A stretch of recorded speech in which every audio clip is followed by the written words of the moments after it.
4 employment rules that you need to know coming from a lawyer. Hi, I'm that work girl bringing you insider workplace information to your feed. I'm also an employment lawyer in New York and New Jersey, although this is not employment legal advice. So most of us are employees or employers, and there's 4 rules that pretty much should be followed here.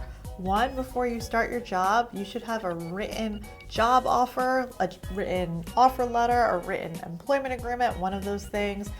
Something in writing that says your salary, where you're based out of, anything about PTO and sick time, if you could be terminated for cause or without cause. All of those bells and whistles should be laid out in a document provided to you in writing. Number 2, you should also receive a written job description. It's really important for you to know exactly what the expectations are, what document you're going to be held against when it comes time for performance reviews.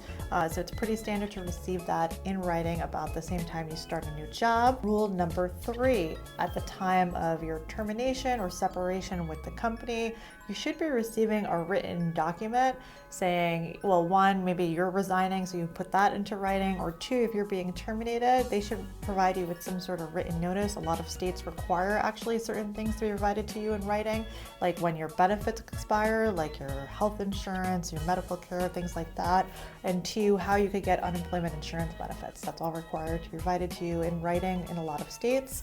And finally, the last rule of employment: before you are terminated, let go, quit, make sure you download all those important documents like the employee handbook.